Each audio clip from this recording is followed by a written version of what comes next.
and I am Michael D. Snell. Hello, gents. AKA the Style Doctor. Today's topic is how to dress to impress her. How to dress to impress her is today's topic. There are many topics that go around, or many conversations go around about looks, ideas on how to approach a woman or how to get a woman to approach you. But the key that I have found, and like I always say, this is my personal finding. These are my personal opinions. You take them and you use them accordingly. Okay. All right. One of the first things I want to touch on is the suit. A nice fitted wool suit goes a long way when you're trying to dress to impress a female. Okay. There are a lot of suits that are out there, so I made a lot of different fabric, but I'm gonna focus on today only on the wool suit. When you're wearing a wool suit, especially if it's a higher quality wool suit like a Super 180, the sheen or the look of the suit kind of flows down, allowing her eyes to go up and down, addressing your silhouette. So it's important that you, when you do go out and purchase a suit, make sure you have a fitted suit. So for my large men out there, do not be afraid of purchasing a wool suit that's fitted. I'm not trying to say the skinny suits. I'm not trying to say the Cam Newton look, which I disagree with sometimes, as well as Dwayne Wade and Russell Westbrook. Those guys are getting paid millions and millions of dollars to wear those garments, so that's what they're doing. They're doing it to get attention for us to talk about it, and I just did. So you know what? They probably just got paid again. So fit. I want to talk briefly about fit. This is going to come out of page 70 in my book. I'm going to paraphrase it a little bit, but understanding your fit. This is the first rule in wearing anything well. Fit reigns supreme. You wouldn't want to look less in shape than you really are. Why do most celebrities on the red carpet? Well, why do they look so profound? The key is they understand their size. So you can be a big man, a small man, but if you understand your size and you understand how the fit works, it goes a long way. So one of the key things you're going to have to focus on, and I know a lot of you are leery about this, is to get yourself a tailor. A tailor will help pull those jeans. If you're wearing jeans, the suit, if you're wearing a suit, a blazer, or anything that you're wearing, it'll help reduce the cloth, allowing it to fall in your body accordingly, giving your silhouette the most appropriate look that you possibly can have for that event. Okay, so that was page 70 on this book right here, in that book right there. So now, we talked about the fit briefly. Now I'm going to talk about confidence. Regardless of what you do, what you put on, if you do not have confidence in what you're wearing, you fail. Now, I'm not talking about the guys that go out here and put on some crazy stuff. Yes, those gentlemen are very confident in what they're wearing. But you, the individual talking to, gents, you must have confidence in what you're wearing. If you don't have confidence, it's going to come across like you're scared. It's going to come across as if you're uncomfortable. It's going to come across as if you don't know what you're doing. Those are the things that you don't want to send. Those messages you're sending out right now about the uncomfortability you're currently presenting to them is wrong. It's going to send those vibes off, and it's going to square away that potential suitor that you're trying to conquer. All right? So confidence is probably the most important thing you can have, even though it's not a garment, which I'm trying to talk about today, but it is something of a paramount that you should always emphasize is your confidence. The next thing I want to talk about is to have a nice watch. A nice watch will go a long ways when you're talking about pulling together your attire. Now, also, one of the things that I've just added to my website within the last month are bracelets. So if you see a nice bracelet, these are very catchy items right now for gentlemen. But a nice bracelet does a lot, to build that confidence in conquering that particular mate that you have. So I'm going somewhere, sitting down, and of course I'm a happily married man. But the way that I present myself, the way that I'm sitting in a particular, let's say I'm sitting in a restaurant. Having me a cup of coffee, and I don't drink coffee, by the way, sitting in a restaurant, and I walked in with the two things that I just talked about. I walked in with a well-fit suit, wool Super 180 suit. I'm wearing confidence well. The probability of me being approached by a potential suitor female have increased tremendously off of those few things. You know how to pick up that potential suitor. You know how to find her. If not saying that, even if you're not looking for her, but a lot of females, my wife can contest to this, is when you change up your style, guess what you're promoting? You're presenting a new man to your wife. So if you're stuck in jeans, you're stuck in the jean syndrome, you're constantly wearing the jeans, the style doctor is here to help you. If you're wearing jeans and you want to spice up your relationship with your wife and have her imagine that she's dating someone else, guess what? Change up your style. Changing up something small draws her attention to you. Now, ideally, mentally, she's thinking she's dating a new person. Not saying she's dating a new person, but you're the new person. So when you change up certain things on your wardrobe, your lifestyle, your eating habits, your working out, your confidence, you're becoming a new person to her. So please understand what I just said. Now, most ladies like bad boys. I'm not saying all ladies. Most ladies like bad boys. And most bad boys like ladies. So the next thing I want to talk about is a proper fitted leather jacket.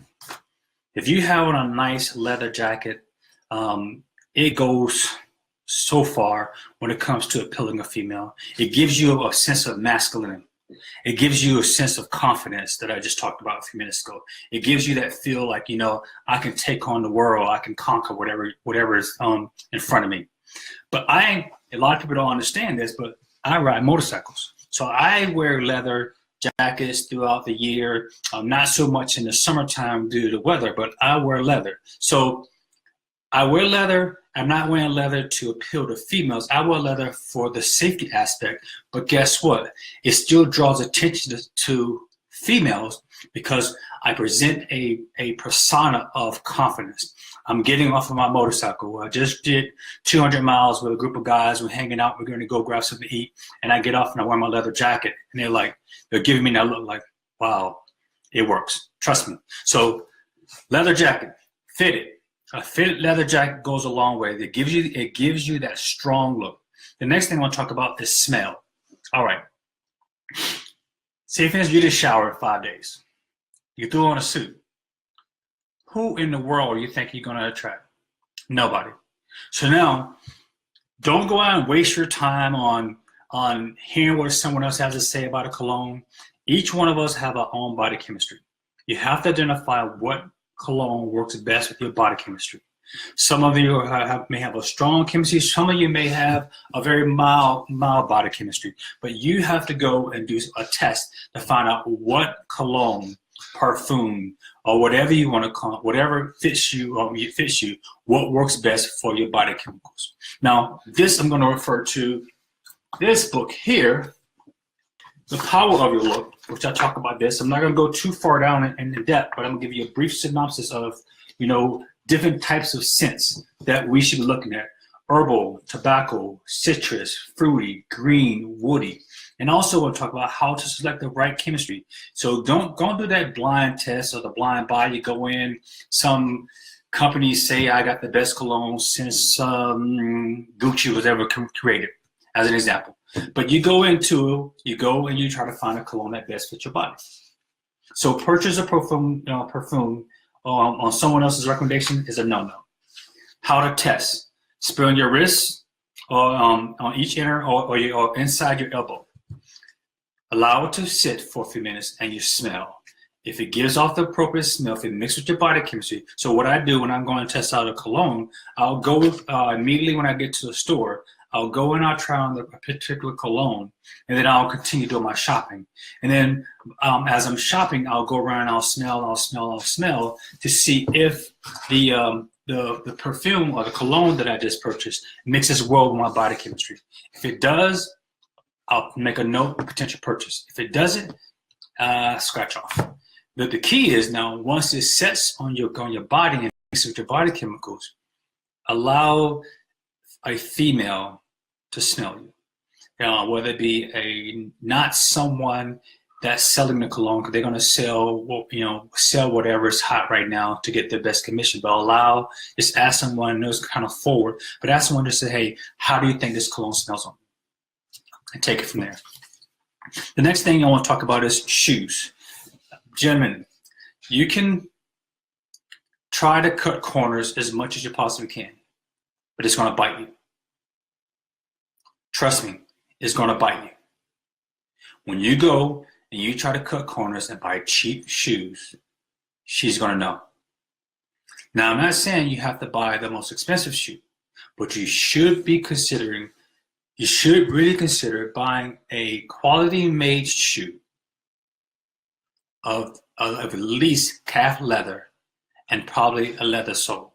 Now, of course, you can have a rubber sole, you can go with different types of sole, but at least, I would suggest you, look at that as far as, your purchase.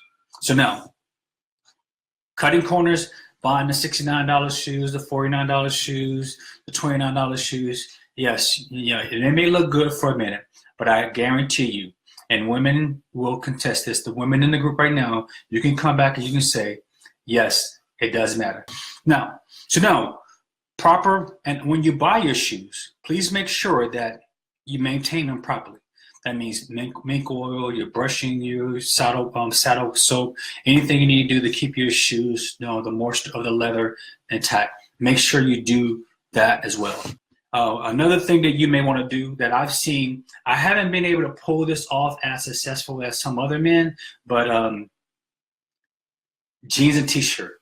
A nice pair, nice fitted jeans. I'm not talking about slim fitted jeans. I'm not talking about the Dwayne Wade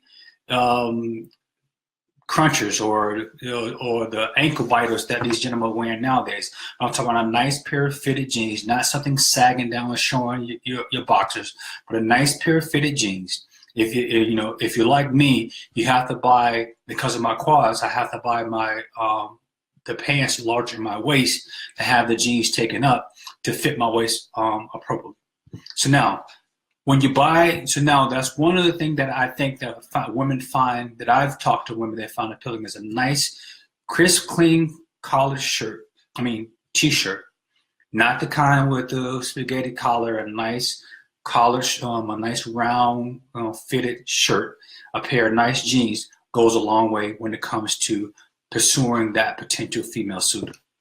Another thing that females are finding very attractive, based off of my opinion only, are the leather bags. Grab yourself a nice leather bag, briefcase, attaché case, backpack, or doctor's bag. I know you've seen me carry around the doctor's bag. You've seen me carry some other leather briefcase, but those things mean a lot when it comes to capturing her attention. But one of the things I forgot to mention, forgive me, is exercise. If you're exercising in somewhat decent shape, that goes a long way. It lets her know that you're not only taking care of your exterior, you're also taking care of your interior. So your health is important as well. All right, everybody. Thank you for tuning in, and everybody have a great day. Michael Snell, the AKA the Style Doctor. Till next week. Goodbye.